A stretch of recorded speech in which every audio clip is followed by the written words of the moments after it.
Hey everybody, in this discussion I'm going to talk about the drift of electrons through conductors in a circuit, through wires in a circuit. And our goal is going to be to come up with an expression for the speed of an electron, or the average drift speed of an electron through a wire in a circuit. But before we get to that, let's think about what electrons are doing when they're in a metal, when they're in a wire. What makes conductors special is most of the electrons are actually free. They can freely move through the conductor. Sorry, I shouldn't say most of the electrons, but many of the electrons are free. They're not bound by any individual atom. So here we have a diagram of part of a wire, and we can see there's a bunch of electrons. If we just have a piece of metal, those electrons are going to be moving because they have thermal energy. But they're going to be moving in random directions because that's what thermal energy is. Heat is pretty much just the random kinetic energy of particles, random motion of particles. And they're moving pretty fast in that wire, back and forth, back and forth. Their speeds are going to be on the order of something like 10 to the 5 meters per second. So they're moving pretty fast. But there's a lot of atoms inside of this wire, of course. It's made of atoms. And those electrons are going to continuously bump into atoms, change direction, change their speeds. So they're pretty much just randomly bouncing around. So they're moving, but because it's totally random, on average they're not going anywhere. On average they're going to just bounce around back and forth, and they're not going to end up any further to the right or any further to the left than they would be, or than they started. So the other thing we could do is we could connect a battery on either side of this wire. We could apply a voltage. Let's say we have, I'm just going to draw a battery symbol. So that means that we're going to have a positive voltage here and a negative voltage here, a high voltage and a low voltage. Well, that's going to produce an electric field across this wire. And so our electrons are going to start moving. Well, they're going to start moving in the opposite direction of the electric field. They're going to start moving to the left. Now, if electrons were truly free, if this were truly just a pure electric field, they would keep speeding up and speeding up and speeding up, and they'd get infinite. Well, they'd speed up forever. They'd approach the speed of light because they're in an electric field. It's a constant force. They get a constant acceleration. They'll just keep speeding up and speeding up and speeding up and speeding up. That's not actually what happens because, as we saw before, there are atoms in here. So those electrons are actually going to start speeding up, and they're going to collide with atoms. So they're going to end up just bouncing around, pretty similar to the way they were before. And since there's so many atoms in a metal, they're going to bounce around a lot. But on average, they're actually going to start to drift because of that electric field. They're going to end up a little bit closer to the positive terminal, to the higher voltage, than the lower voltage. So we do end up with a net drift. We don't get an infinite speed because the faster you go, the more likely you are to get a collision and lose that energy and bounce around. But there is going to be a net drift. So let's try and write an expression for that drift speed for my electron or my charge carrier.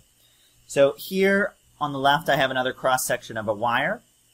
I've omitted the atoms. I just have a bunch of electrons. To the right we can actually see what another example of the path that electron will take. We can see our electric field is to the left, which means that this has to be the positive terminal, and this is the negative terminal, or the higher voltage and the lower voltage. The electron's going to go towards the higher voltage. It goes opposite the electric field. So our current is traveling to the left, because current is the direction of positive charge flow, not electron. And our electron is just gradually drifting to the right at some speed v. And we're going to write an expression for this electron drift in terms of lowercase v, the drift speed, the cross-sectional area of the wire, the charge carrier density in our metal, that's how many charges there are per unit volume, the charge of the electron, or whatever the charge carrier is, and the current. So to do this, let's take a look at our wire, and let's just take a look at one little section of our wire. Let's just draw off a little volume here. And let's just look at the electrons in here. They have an average drift speed, v. And let's just look at how far they go in some short amount of time, t. Well, speed is distance over time. They're going to go some distance, let's say d.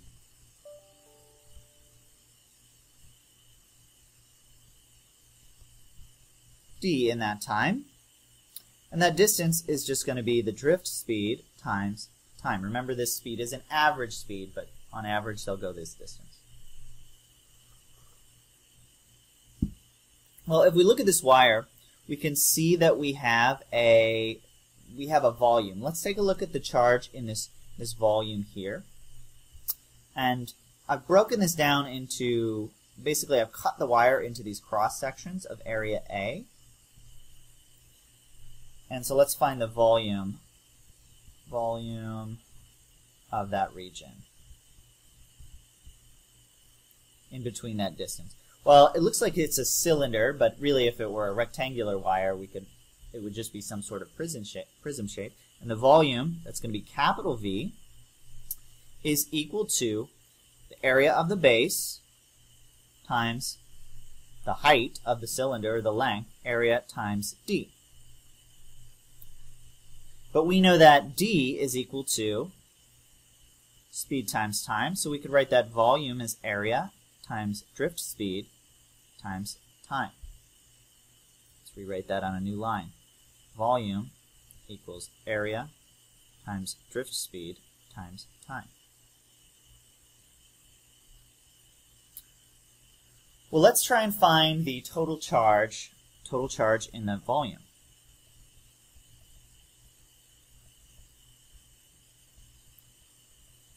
Well, I'm going to use the letter capital Q to represent that total charge.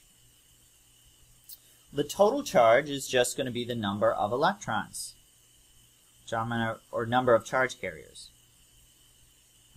Number of charge carriers.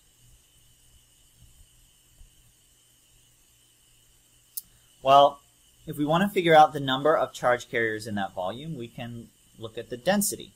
That's the number of charge carriers times the charge on a charge carrier. So the number of carriers is going to be the charge carrier density, and that's the number of charges per unit volume, charge over volume, number of charges over volume, times the volume. So we can write this expression for the total charge as, well, the number of charge carriers is the charge density, lowercase n, times the volume, times the charge on an electron, or the charge on our charge carrier, little q. Now, most of the time, little q is just going to be E, our elementary charge, but it's possible that you could have a charge carrier that's not equal to E, little q. So nVq, let's substitute in our expression for volume here. So Q is equal to N times our volume is area times drift speed times time, and then all that times little q. So this gives us our total charge in that volume here, in this region. Let's mark it in yellow, this region here.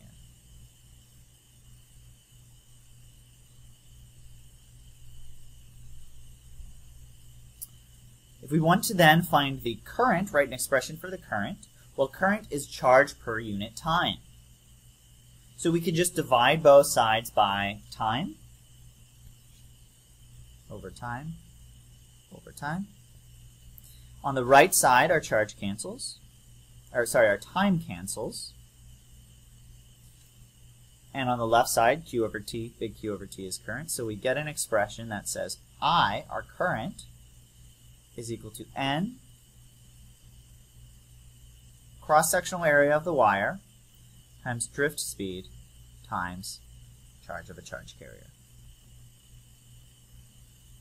So this gives us a nice little expression for, well, we can relate the average drift speed of the electron to the current.